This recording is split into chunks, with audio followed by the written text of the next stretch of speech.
One of our goals with Assassin's Creed 3 was to sort of rebuild the franchise from its core.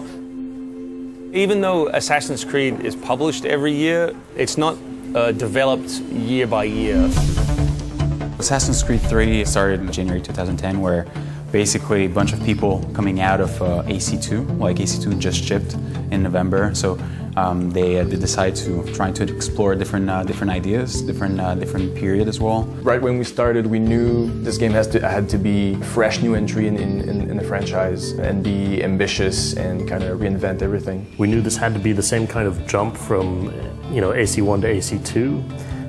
For AC2 to AC3. We know the core of Assassin's Creed. It's the combat, the free-running, social stealth. By keeping an eye on those three things, those three pillars of our gameplay, we could bring the gameplay down to a very sort of basic level and then build it back up again with a lot of new stuff, a lot of new ingredients for the player, different ways of playing. The way we organized the ramp-up of AC3 is to have most of the core team from AC2 to jump in AC3. And at that time, it was just the start of AC Brotherhood. And at that stage, there was about 11 or 12 of us, and for the first sort of 6 months, it was probably under 30 people. And we were just talking basically about where it should be set, what time period would work, who our heroes should be.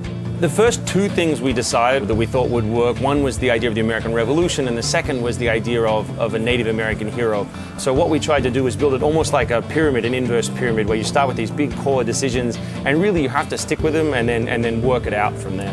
The American Revolution, a lot of the ideas and themes behind it dovetail really nicely with the themes behind the Templar-Assassin conflict. We've had this, millennia-old struggle of free will, versus oppression. The idea that the Templars want to impose their version of the world upon people and sort of control them in that manner. And I think you can draw a parallel in that a lot of patriots may have felt that this is what the Loyalists were trying to do, that they wanted to take the British system and impose it upon these colonies in the Americas. And a lot of people started to resist that idea, this idea of like people that are far away who think they know better are trying to tell me what to do and how to live my life. I like the fact that when we announced the setting that it was going to be the American Revolution, that people were surprised and were asking how could this work, how would it function, because that meant we had somewhere fresh.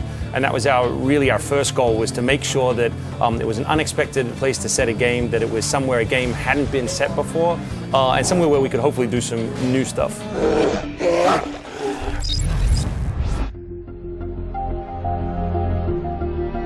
When you have a very small team, before you have a lot of engineers or you have a lot of content creators, you still want to draw a picture for people, something better than a document. So we build a video, a little movie, it's a couple of minutes long, and it tries to be as real as possible. No assets that you couldn't use in the real game. The camera's in the same position that we want the camera to be in the final game. Any weapons you use are ideas we have for gameplay, as systemic and believable as possible. The target gameplay footage is really critical for just setting, this is what we're aiming for. It gives us basically a living, visible prototype. These are the people I'm going to see, the kinds of enemies I'll meet, the experience that I want to have for the player. We take that video and we can basically just break that down into a series of different features, right? The things that I'm going to need to be able to give to the coders and the animators and the world team, the sound guys, and say, okay, to execute this, here's the list of things, the features that I need to be able to create this game. Like any project, we start with ideas, and then first thing you want to do is prototype key ideas or the most risky ideas. We need to have risk to be lowered right from the start. Like the tree navigation, we need to know early on that it works.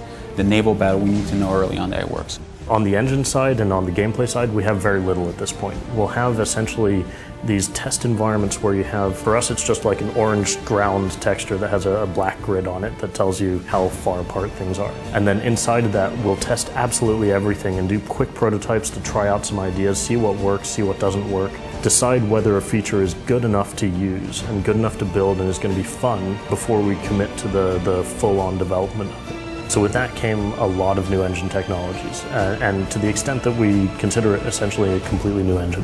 We decided to build a new engine for Assassin's Creed 3 based purely on gameplay.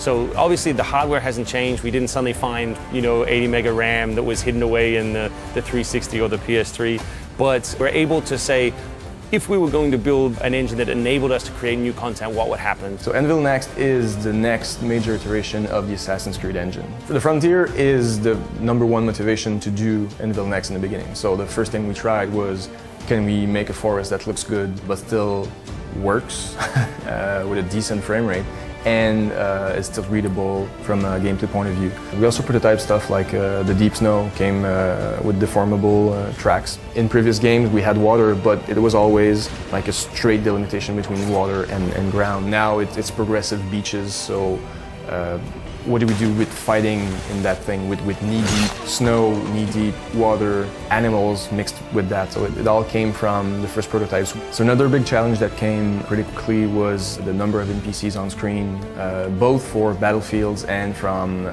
cities like New York. We thought we can cheat and block people's line of sight so they don't see as far. But in the end, because of the battlefields, we also had another reason to develop a new tech that now enables us to render over 2,000 NPCs at once. And we use the same tech to solve both problems. We didn't find all the answers back then, but we found a lot of questions that we had to answer. It took maybe a year and a half to finally say, yeah, I think we have a recipe, we have a good idea, we think we're gonna make it.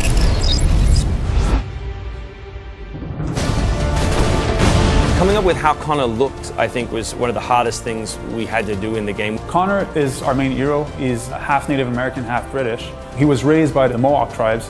He's a lot stronger than the previous assassins. This assassin like bludgeons and he beats up and he breaks arms and legs. You'll see the pain on the enemy's faces when he's taking them out. We wanted a character who was noble, who was out to fight against injustice wherever he saw it.